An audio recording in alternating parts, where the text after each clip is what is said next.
Yaşıl dununu geyinən təbiət, bu təbiətin şirin sözü olan quşların, küləyin səsi ilə başlayırıq daha bir səfərə.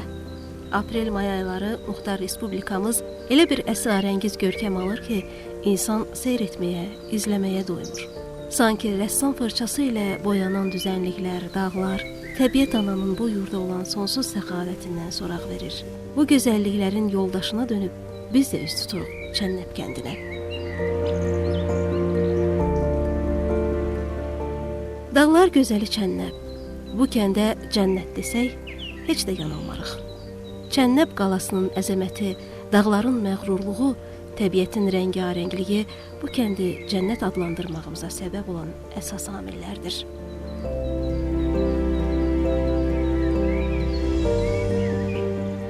Çənnəb Ordubad rayonunun ucqar dağ kəndlərindən biridir. Naxçıvan şəhəri ilə bu kənd arasında məsafə təxminən 75 kilometrdir. Bu kənd qədim tarixi, yaşı əsrlərə çatan Şah Abbası üslubunda tikilən evləri, buz bulaqları ilə zəngindir.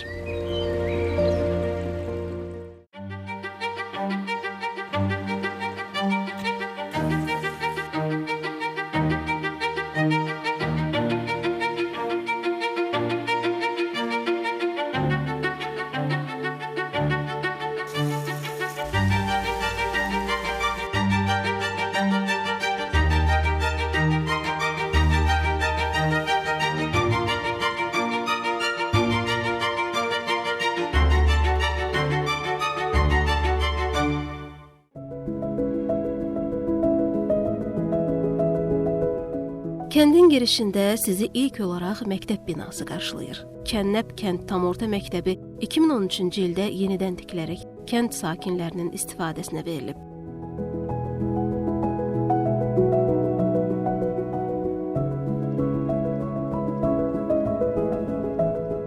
Bundan əvvəl məktəbimiz köhnə binada yerləşirdi. Kəndin mərkəzində köhnə bir evdə yerləşirdi. Məktəbimiz bütün avadanlıqlarla təmin olunubdur. Məktəbimiz 160 yerlik şagird sayı kontingentinə məxsus olan bir binadır. 2 dənə laboratoriyamız, 2 elektron sinifimiz, 11 ədəd kompüterlə təmin olunubdur. Hər il məktəbimizdə deməli 11-ci sinifləri qurtaran şagirdlər arasında qəbul vermişik. Keçən ilki şagirdlərimizdən 4 nəfər məktəbimizin məzun olubdur və onlardan 3-ü ali məktəblərə, biri texniki kollecə qəbul olubdur.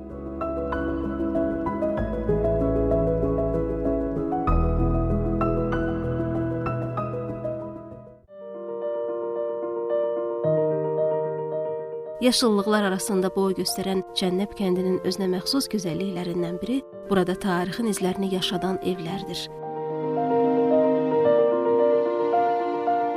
Kənd sakinlərindən öyrəndiyimizə görə burada bəzi evlər 18-ci əsrin sonu, 19-cu əsrin əvvəllərində tikilib. 200 ildən çox bir tarixin şahidi olan evlər fərqli görünüşü ilə diqqəti çəkir. Bu evləri seyr edəndə canlı bir tarixi izlədiyini anlayırsan. Biz əslən üstüpülüyük. Sonra mənim iş yerim burada oldu deyə kitabxanada işləyirdim. Elə burada da bu evləri aldıq, gəldik, oturduq burada. Bu ata-babadan öz qohumlarımızın evlərdir. Hələ onlar köçdü Bakıya, biz onların evlərini aldıq. Evin qapısının başında yazıb vurmuşlar daş lövhədə. Üstündə yazılmışdı 1850-ci ildə bunun fundamenti qoyulub da, himi qoyulubdur. O vaxtdan sonra da olub da bəzi yerlərində dəyişiklik eləmişik, bəzi yerləri pəncərələri zada dəyməmişik, qapı pəncərə şkafları içərisini heç eləməmişik. Amma eşikdə balaca balkonu idi, balkonu genişləndirmişik. Demək, mənim xatırıma gələn odur ki, təxminən 56-57 il bundan qabaq mən buralarda olmuşam. Uşaqlığımız bu kənddə keçib, burada böyümüşük. Rəhmətli atam bu kəndin, bu savxozun, kolxozun zamanında burada mühasib işləyib, yəni bu savxozun hesab işlərinə baxıb. Biz də uşaqdıq, gələrdik, bura gedərdik. Mən bu evə gələndən sonra bu evdən bir dənə döymə dəmir də tapmışam. Ondan sonra sütunların üstünə yazılar da var idi ki, bu evdə zamanında qalan adamlar 1890-cı, 1900-cü illərdə buradan İsfahana köç eləyib gediblər. Memarlıq üslubu Şah Abbası deyərlər tikililəri var, Şah Abbasın tikililəri. Biz bilirik ki, Şah Abbas Azərbaycanlı olub, Azərbaycan şahı olubdur. Onun üslubunda tikilmiş xərpişələrdir. Bu ayrı tökülmüş xərpişələr, qapı başları, pəncərə başları indi də deyərlər, qədimdən də deyərlər ki, filan kəsin pəncərəsi Şah Abbas üslubundadır. Yəni Şah Abbas üslubu deməkdir ki, bizim dədə-babalarımız bu üslubda bu evləri tikiblər. Bunların yenə deyirəm, yaşı çox qədimdir. Mənim əmcanım rəhmətlinin dediyinə bu damların yaşı 180-200 ilə yaxın tikilidir. Bu kətdə üst-üstə bir 20-yə qədər belə köhnə tikili vardı. Bu vəziyyətdə 20-yə qədər tikili vardı. Bu da o tikililərdən biridir. Sondan tikililər vardı, amma ən köhnə tikililər bu Şah Abbas üslubunda tikilmiş xərpişələrdir. Bu evlərin divarlarının qalınlığı 75 sm-la 1 metr arasında dəyişir. Əsasən də bu qalınlıq pəncərələrdə daha aydın müşahidə olunur.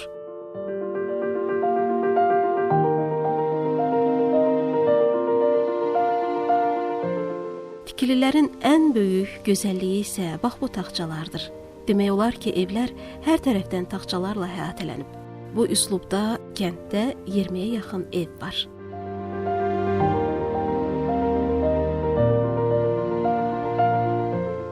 Əvvəl köçəndə elə mebelzat ilə çox yox idi da, bu tərəf kənd yeri idi, çox mebelzat gətirən olmurdu, almamışdıq, təzə ev idi. Hamısı hərəsinə verirdi, kuxna mebeli kimi qab-qaşıq yığırdıq, bəzisinə kitabları yığırdıq. Ondan sonra hər yeri bəzisinə paltar yığırdıq. Taxçaların, çay çoxdur. Qışda deyir, sizin evlər yəqin isti olur, deyirəm, bu qalınlıq, bu indi divarı olan evin istisi olacaqdır. Açana bu 4 otağa, başdan ayağa bir dənə peç bəs eləyir qışda. Həm də altı bunu bizdə xərpişlə də deyirlər, tağ da deyirlər, padval deyirlər. Onlar ayrı indiki kimin tikilməyib də qədim formada tikilib. Onlar ki, baxsaz görərsiniz də özünüz. Elə olan da ona görə deyirlər evlər çox isti olur. Əsas elə olanda isti olur. Bir də divarlar enli olanda isti olur da. Ensiz divardan soyuq keçir necə olsa. Divarlar çox enlidir. Bilmirəm, metrodan biraz az olur, bəlkə də metro belədir. Bax bu zirzəmilər isə tarixin, əsrlərin bu kənddə yaşayan sirləridir. 20-ci əsrin əvvəllərində mənfur ermənilər Muxtar Respublikamızın müxtəlif kəndlərində soyqırım törətdiyi kimi Çənnəbədə hücum ediblər. Bu qədim evlərin kəhrizlərini isə özləri üçün toplama yeri kimi istifadə ediblər. Həmin illərdə ermənilər qədim tariximizi saxtalaşdırmaq, hətta öz evləri kimi təqdim etmək üçün müxtəlif addımlar atıblar. Lakin evlərin Şah Abbası üslubunda olan tikilişi, kəhriz və taxçaların mövcudluğu onların planlarını yarım qoyur. Mənim bir dənə əmcanım var, əmməm var, rəhmətə gedib, 100 yaşında rəhmətə getdi, 100 yaşında. Onun öz ağzından eşitdiyim söhbətə görə 1905-ci ildə ermənilər bizim bura gələndən sonra gəlib burada biz müsəlmanların çox zülmü verib qırıblar. 1905-8-ci ildə. Həman dövrlərdə mənim əmməm söhbət eləyir ki, onun da yoldaşın başını, əmmimizin başını burada ermənilər kəsiblər. Andranikin zamanında yəni olan bir şeydir. Biz bu dövrləri məsələn eşitmişik, görmüşük və həmin dövrdə bu damlarda ermənilər buralarda yaşayan vaxtlarda burada qorunmaq üçün çox istifadə edib, belə evlərdən istifadə ediblər ki, müsəlman qalan evlərdən, belə evlərdən istifadə ediblər. Çünki evin içində kəhrizi vardı, suyu vardı ki, bu il boyu nə qədər azalsa, qışda da olsa belə su içmək üçün təmin edə bilir və bugün biz elə həmin sulardan motor qoymuşuq, istifadə edirik. Zirzəminin tavanında olan dəmir halqa və qarmaqlar isə buranın özünə xas xüsusiyyətlərindən yalnızca biridir. Bu halqalardan ət və üzüm məhsulları asılırdı. Asılan ətin üzərinə tənzif tipli parça keçirilir və nəticədə ət təmiz və təzə qalırdı. Kənd sakinləri bu yolla əti 6 aya yaxın müddətdə saxlamağın mümkün olduğunu deyirlər. Belə tarixi evlərin qapıları da fərqlənir. Bu qapılar cəviz və palıd ağaclarından hazırlanıb. Evlərin möhkəmliyi isə insanı riqqətə gətirən digər bir nüansdır. Belə ki, zirzəmilər üzərində 2, bəzənsə 3 mərtəbəli binalar inşa edilib. Kənd sakinləri indi də ərzaqlarını burada saxlayırlar. Biz bu evə Köçdüyümüz olar bir 20-25 il. Yəni çox deyil. Amma biz bu evə köçməzdən qabaq buralarda yaşamışıq. Demək olar biz Üstüpü kəndində yaşamışıq. Bu Çənnəb kəndi bizimlə kolxoz idi. O zaman kolxoz vaxtı bir kolxozuduq. Zirzəmilərdən qəşəng istifadə edə bilirik. Buralar elə bir bizim o Xarabacılan şəhəri deyirlər. Orada sərdabələr var idi. O sərdabələr kimi sərindir. Yəni burada biz hər şeyimizi saxlaya bilirik. Meyvə, tərəvəz, burada kartoşkadır yeməyə, toxumçuluq üçün, meyvə, hər bir şeylərimiz burada olur. Və bu evlərdən gözəl istifadə edirik, yəni həbslərindən. Kənd sakinləri bu evlərə çox diqqət yetirərək ata-baba miraslarını qoruduqlarını söyləyirlər. Doğrudan da tikililərin tarixi görünüşünü dəyişməməsi, elə əvvəlki görkəmində qalması bunu sübut edir.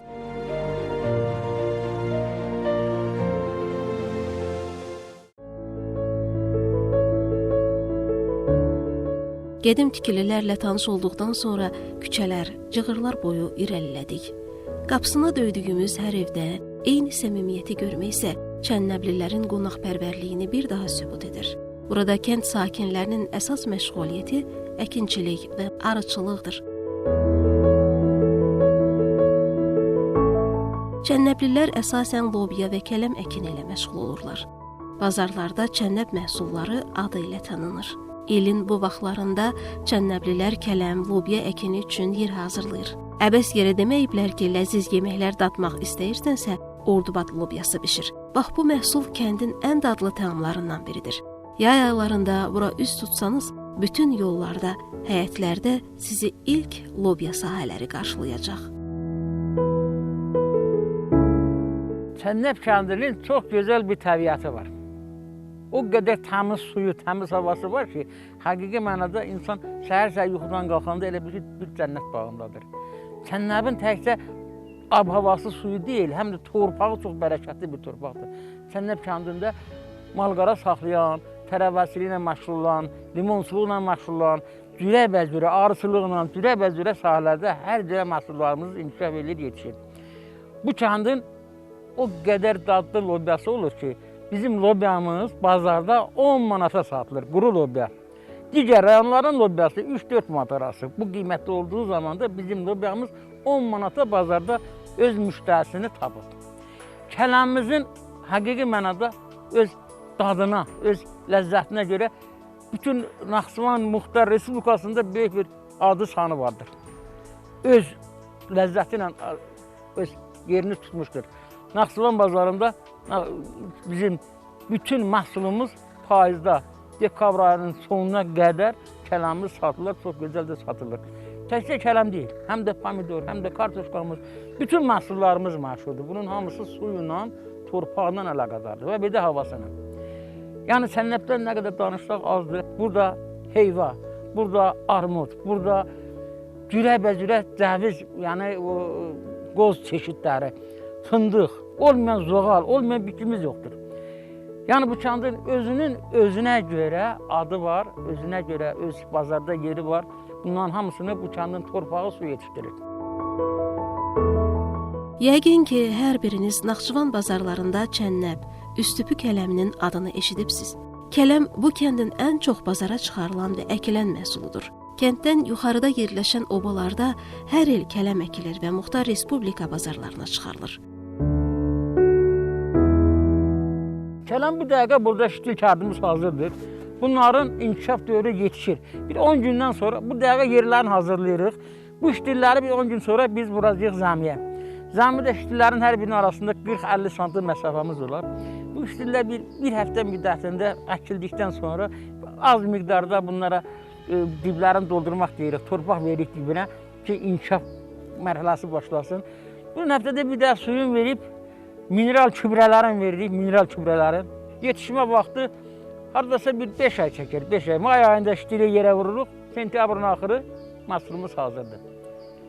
Kələm, bu ştillərin bir dənəsi payızda 5 aydan sonra 10 kilo, 8 kilo, 9 kilo baxır sortuna görə. Bu qədər yekəlir, inkişaf edib, bu qədər çəkiyə malik olur. Kələmlərimizin də çox geniş sortları vardır. Məsələn, burada orta yaylıq kələm çeşidi deyirik, orta yaylıq. Bu çeşid avqust ayının sonu yetişir. Kiloqramı hardasa 15 kilo, 14 kilo, 16 kilo. O qədər qabığın nazik kələmdir ki, bu kələmi elə bazara gətirəndə həm müştəri, həm satıcının özü qabığını qopardıb belə yeyir. Bunu salat kimi çiğ-çiğ istifadə edə bilirik. Bu kələm növündən turşuda, borşda, dolmada, nə bilim, dürə salat çeşidlərində istifadə olunur. Yəni Respublikanın 90% mən deyərdim ki, kələm təchizatını bizim Üstübül Kəndlər zonası ödəyir. Bu kələmin, lobyanın, kartoşkanın, bunların dadı, keyfiyyəti ancaq buranın havası, suyu və torpağındandır. Bura belə bir məmləkətdir. Burada bir daha gələn qonaqlara bir daha çalışır gəlsin. Hamısı bunların havası ilə suyu ilə əlaqədar bir şeylərdir.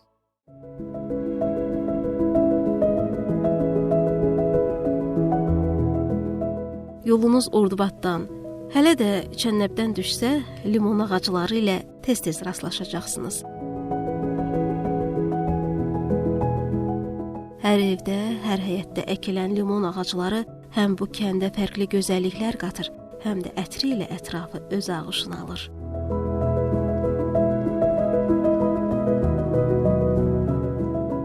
Limon ümumiyyətlə sitrus bitkisi sayılır. Yəni subtropik zonalarda yetişdirilir. Bizim də bu dağın kəlləsində Uzqar daşandır da elə. Hardasa 1600 metr dəniz səviyyəsindən hündürdə yerləşir. Qışı şaxtalı olur. Ona görə də biz açıq havada limon saxlamırıq. Ancaq dibçəklərdə saxlayırıq. Qış vaxtı da örtülüyə yığırıq. O soyuqdan qoruyuruq ki, soyuq aparmasın. Limon üst dərəcə şaxtaya qədər dözür. Ondan sonra məhv olur. Qışda da onu saxlamaq yerə elə olar ki, təmiz ola, havası təmiz ola. İyi qoxu olmuyor. Heç bir. O limon saxladığında taxta alma saxlaya bilmərsən, heyva saxlaya bilmərsən, kartuşka saxlaya bilmərsən, soğan saxlaya bilmərsən. Bunlar çox mənfi təsir göstərir onun inkişafına. Limonu qışda evə yığırıq, evə yığmasa ne işitdə 5 dərəcədən yuxarıya dözməz. Limon qışı, öyle bizim tərəflərdə evlər var ki, limonla dolanırlar, yaşayırlar. Çox adam var. Ayrıca limona evlər, otaqlar tikirlər, yığırlar ora. Bizim də var da bir neçəsini saxlayırıq. Yazda da çıxadıb qoyuruq işə. O da canırlı sahələrdən biridir. Elə o dibçəkdə becərildiyinə görə keyfiyyətsə, demək, dibçək limonun keyfiyyatı daha yüksək olur. Ordubadın elə o meyvələri də insanlar işimindir. Qağı, şeşlər. Limonun tərkibində olan vitamin C heç bir bitkidə yoxdur. O da o. Həm də bir antibiotik sayılır. Bütün xəstəliklərin müalicəsində görürsən vitamin C-dən istifadə edirlər. Ürəyə çox xeyirlidir. Qan damarlarını təmizləyir. Əhəlləşmədən qoruyur. Arterial təzyiqin aşağı salınmasında çox mühüm rol oynayır. Bir dənə bizim kənd limonu bir karovka satılan limona bərabərdir deyir. Gətirən də hamı iyisinə, kəsən kimin iyisindən hamı deyir ki, bu başqa məsələdir də. Öz kəndimizin limonudur. Bizim kətdə belə limonlar olur. Üstə saplaqlı qırırıq, üstündə balaca saplağı da olur, yarpaqları da olur ki, tez seçilir də həmin limonlarda. Seçilsin, seçilməsin, qoxusuna görə evə girin deyəcək burada Üstübül Kəndlər limonun qoxusu gəlir. O əsl Ordubad tərəfinin ümumiyyətlə limonların qəşəng qoxusu olur.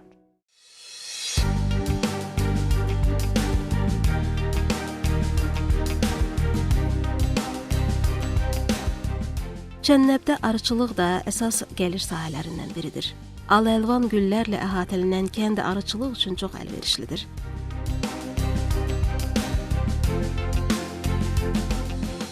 Onun ilə yaxındır, arıçılıqla başqalar. Arı ümumiyyətlə götürəndə bütün yer üzündə nə qədər əhali yaşayır insanlar üçün.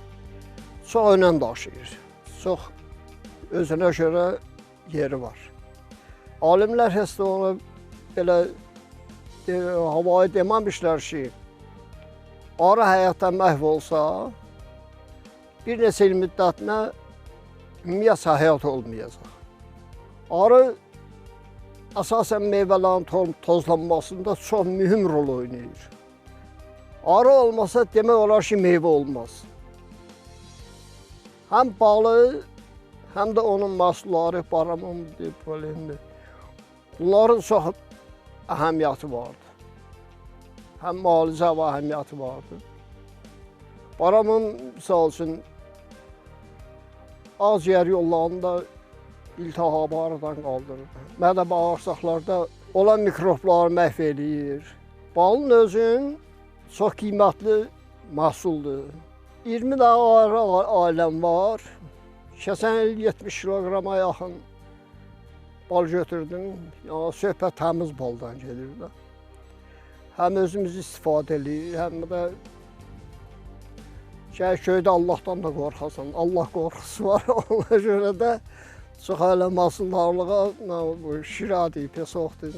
Bunlardan çox az istifadə edirəm. Onun istifadə edirik, pesoqdan istifadə edirik.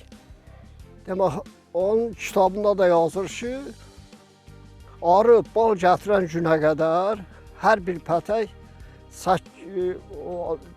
içində olan arıya görə də 8-12 kiloqram pesoq verməlisən, bal gətirən günə qədər.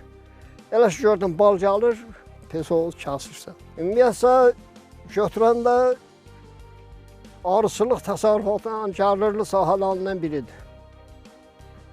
Həm elə satışı baha qiymətlidir, həm də o ilin gəlməyinə baxır da.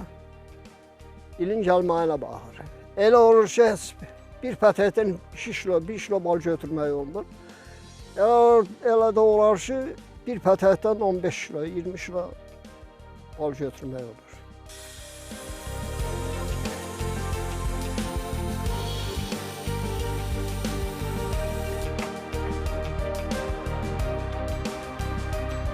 Mən bir neçə ildir ki, arı yeşil düzəltmək, stol düzəltmək, belə işlərlə məşğulam. Ancaq bu mənim əsas işim deyil. Mənim əsas işim demək ki, təsərrüfatdır, kənd təsərrüfatı. Kənd təsərrüfatından da peyvənd vururam. Ümumiyyətlə, bütün işlərlə məşğul oluram. Sadəcə bizdə bir tərəfli işləmək alamır. Çünki kənd həyatı elədir ki, burada çox sahəli, hər tərəfli işləmək lazımdır. Təkcə peyvənd vurmaqla da iş bitmir. Yəni, mal heyvanla da məşğul oluruq. Kartof kələm becəri. Çox da effektli alınır. Sadəcə torpaqlarımız azdır. Yəni, bir işlə məşğul ola bilmirik. Bir sahə bəs eləmir, çatdırmır. O güzel şey qaldı işləməyə mən əvvəllər, indi də bəzən evlərdə ustalıq da eləyirəm, tırışa vururam, nə bilim, görürsən, kafel metlaq, hər iş görürəm. Arıçılıqdan bir neçə il, 8-10 il bundan əvvəl mən başladım məşğul olmağa. Səbəbi də oydu ki, məndə bağırsaq xəstəliyi var idi, getdim Laxçıvanda, həkim mənə məsləhət gördü ki, səhər-səhər mütləq arı balı, təmiz bal yeməlisən. Özünüz bilirsiniz ki, təmiz bal üçün ən yaxşı şərait odur ki, özüm istehsal eləməliyəm. O vaxtdan başladım, orada 8 il olar. Əvvəl 1-2 saxlayırdım, sonra xoşuma gəldi, həvəslə oldu mənim üçün. Başladım artırmağa, indi 25 arı ailəm var. Qismət olsa bu il 40-a qədər çatdırmaq fikrim vardı. Əslində bizim sahə üçün çox əlverişlidir. Bir də çox xeyirli bir şeydir. Sadəcə il var ki, çox gəlir olur, il var olmur. Keçən il məsələn yaxşı il idi. Bu il hələ şey yağmur yoxdur, necə olacaq bilmirəm. Ümumiyyətlə, beyni sakitləşdirən, yaşlı adam üçün daha sərfəlidir. Çünki insanda bir dənə zövq verir, insanda bir dənə sakitlik, beyində sakitlik yaradır. Nə yeyiriksə, hamısını özümüz istəsə elədiyimiz, istər ət olsun, istər bal olsun, digər şeylər, kartof kələm. Biz ona görə biraz bizdə cavan qalırıq mənəcər. Mənim fikrimcə mən 62 yaş vermək olmaz. 7 il mən xəstə olmuşam, 6 ildə arı saxlayıram. O vaxtdan indiyə bir tabletka belə istifadə eləməmişəm. Heç bir iynə, heç bir dərman. Sadəcə həkimin dediyinə uyğun olaraq səhər tezləndən yoxdan duran kimi bir qaşıq orijinal bal, yəni yeməkdən yarım saat əvvəl yeyirəm. Başqa elə adi başqa adamlar kimi, vəssalam, başqa heç bir işimiz yoxdur. Yəqin bugün səhər-səhər bu bağçadan keçmisən, soruşursan, nədən bildim bunu mən? çiçeklerin nefesinde, saçlarının kokusu, nergislerin kumarında, gözlerinin yukusu.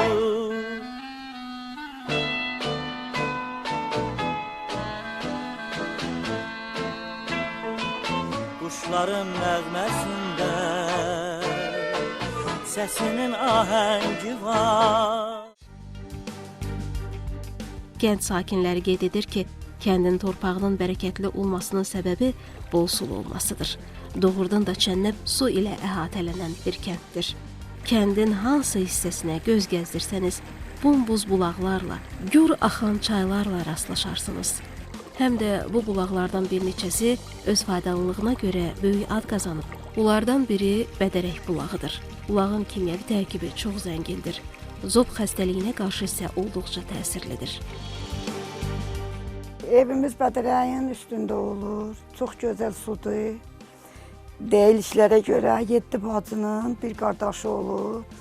O qardaş ölüb, o 7 bacının göz yaşıdır. Mən bu kəndə gələndə mənim zobum var idi. Zobumu birəki əridir bu su. Göz qabağındadır da bu. Məni görənlər, tanıyanlar bilir. Çox gözəl sudur, faydalı sudur. Bütün kənd cəmaatı gəlir, bu sudan aparırlar. Naxçıvandan da gəlirlər, Ordubaddan da gəlirlər. Çox yerdən gəlib bu sudan aparıb işlədirlər.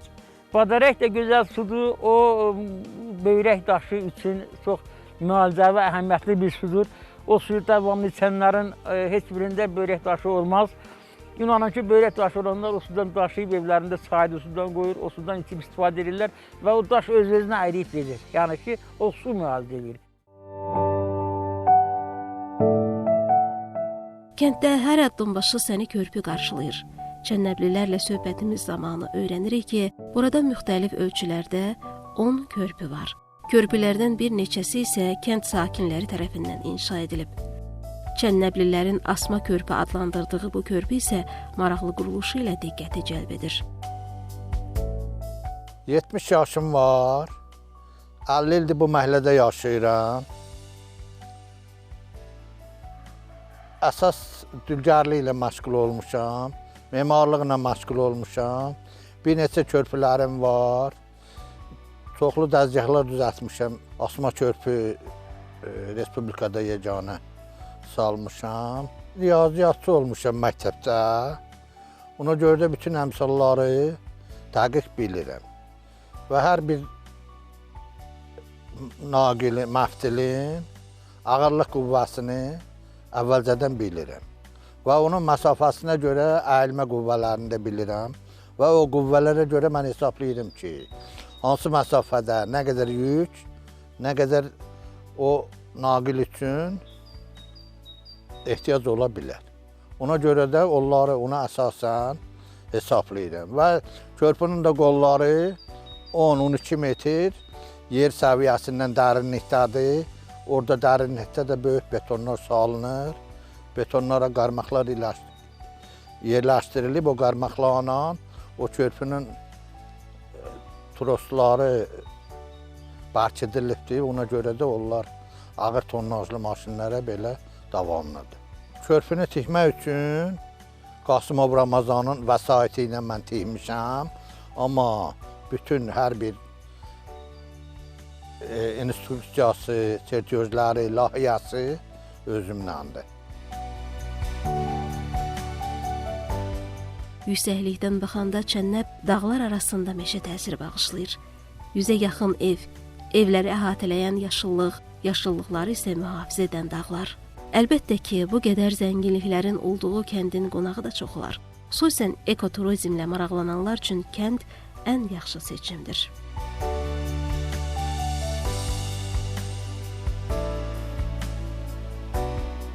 Sənnab şan deyil, sənnab deyil, cənnətdir. Hər payızda, qışda yağış yağanda bizim dağlarımız çənli olur.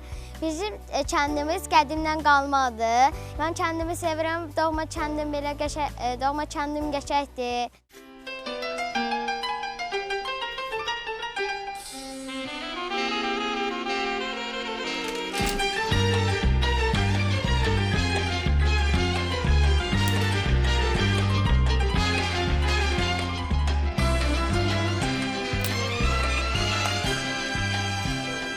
Eşitmişdin sərvətini, gəlib gördün hörmətini, varlığının qüdrətini, abalamalı gül Naxçıvanım, yiğitem Naxçıvanım, al gül Naxçıvanım, yiğitem Naxçıvanım.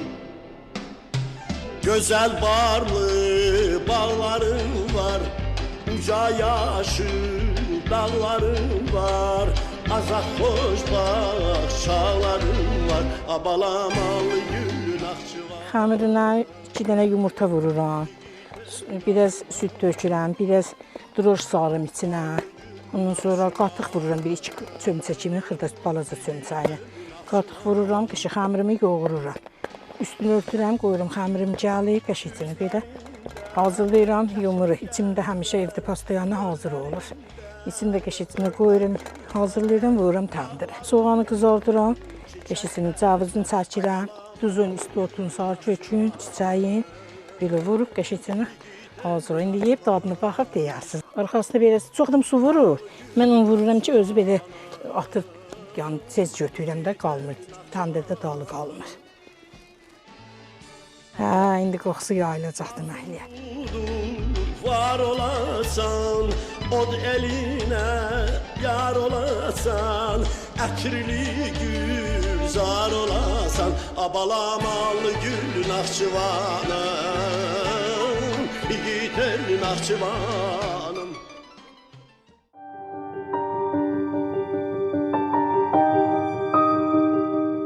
Yavaş-yavaş günəş topa buludların arxasında gizlənməyə, itməyə başlayır.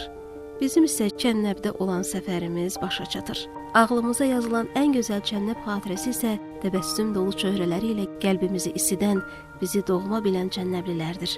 Xoş təəssüratlarla batan günəşin ardınca üst tuturuq başqa bir əsrarəngiz kəndimizə.